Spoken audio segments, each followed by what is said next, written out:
Happy Halloween, witches! I'm so excited! Or, happy Samhain, rather, since that is what this video is about. But happy fall, happy October, happy spooky season, and happy Witches New Year. I know I usually do these how to celebrate insert sabbat here about a week to a few days before the actual sabbat, but I decided to do this one early as part of my festivities for Samhain and Halloween, of course. For me personally, and the way that I celebrate both of them, they're kind of one and the same, but to each their own, so however you do it is your thing. All right, so this year, Samhain starts on the evening of Saturday, October 31st, 2020, and finishes up on the evening of Sunday, November 1st. And of course, this year we're super lucky. We do happen to have a full moon on October 31st, and it's actually going to be a blue moon because the first full moon was on the 1st of the month. Okay, so as you heard earlier, I also called it Witches New Year. It's also known as Pagan's New Year. And this view of it actually has Irish roots. According to Celtic lore, the year is divided into two halves. That would be the dark half and the light half.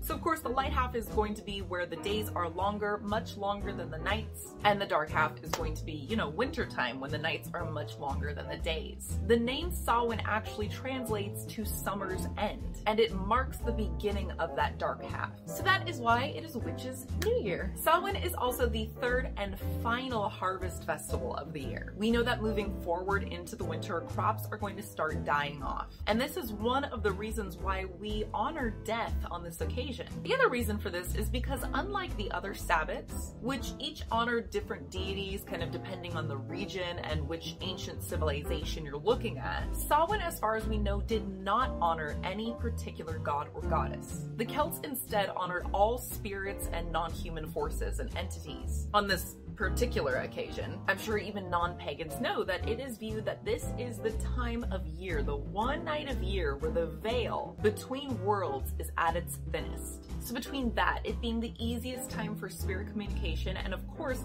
the examination of dead and dying vegetation, this is the perfect time to honor the deceased. Okay, I could go further into the history behind Samhain, but that's not what this particular series is for this year. I plan on doing that next year. These videos are primarily focused on how to celebrate each Sabbath. Let's start with decor. A lot of people like to set up an altar for the deceased, or at the very least include images or memorabilia of deceased loved ones on their regular altar. These are put out to honor and remember them. You of course have the usual seasonal flora and crops, fall leaves, pumpkins, gourds, root vegetables, pomegranates, apples, and nuts. Fill your space with the seasonal colors, black, orange, red, gold, silver, and purple. And don't be afraid to go all out with your typical Halloween decor and include it as part of your Samhain decorations. I'm talking skeletons, spider webs, graveyards, bats, your stereotypical witch. You have to remember that Samhain goes hand in hand with Halloween because both are about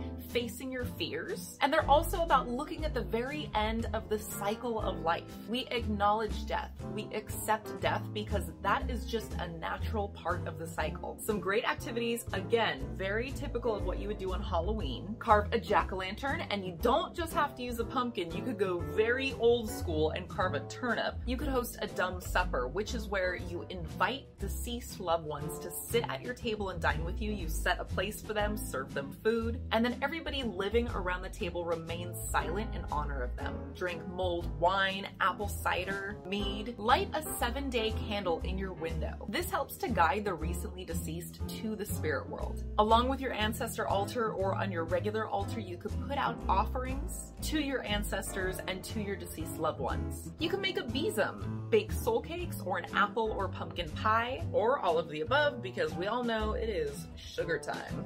Visit a cemetery and leave gifts behind. Even if it isn't for someone specific, you don't know anyone buried there, just leave a little something behind as a general offering. Have a bonfire outside. I would hope it would be outside. You probably don't want a full-on bonfire like in your house. Like I said, it's a time to face your fears, so do shadow work. Explore what you're afraid of and why you're afraid of it. This is also why it's still a great reason to go visit haunted houses, go to spooky corn mazes, haunted hay rides, and nighttime hikes. In only safe areas, of course. Just do something that tests you, that makes you face the unknown and things that scare you. And of course, since it is the Witch's New Year, it is a great time to set intentions for the year. Now, looking at more magical activities, Samhain night is the best time to perform divination and astral projection. And of course, to invite spirits to communicate. Now, I recommend that you A, invite them, do not evoke them, and B, cast a protection circle. Be very careful here. And of course, cleanse your space afterward. Just be safe with that one. This is also a wonderful time to do spell work to rid yourself of what you don't want. And I don't just mean ex-boyfriends, although that's a good one. I mean, write a list of things you want to let go of. Fear, anger, shame, guilt, whatever it is. Fold it up and burn it. Turn it into a full elaborate ritual. I do have at least one video coming up this month that is going to go over some other spells that you can do this month. But for now, I will leave you with that list because I'm pretty sure I gave you plenty of activities to do. So keep an eye out for that. I'm trying to release some extra videos this month just because I love this season so much, if you couldn't tell. And I love that I got to share some of my own Samhain and Halloween decorations in this video. All right, everyone, I want to know what you're doing this year, especially because this year is a special case where I know a lot of the things that we would normally do, we just can't. So whatever you're doing this year, whatever you did last year, whatever you hope to do next year, I'd love to hear about it. Drop it in the comments below. Hit that thumbs up if you like this. And if you're not already subscribed, please do so. I've got a little clicky thing in the actual video right here, and then there's also a subscribe button down below. If you ring the bell, you get notifications when I release new videos. As always, I'm just a little clickety clack of the keyboard away, so feel free to message me on Instagram, email, or once again, leave it down in the comments below. I hope you all are having a wonderful and spooky season so far. I will see you all very soon.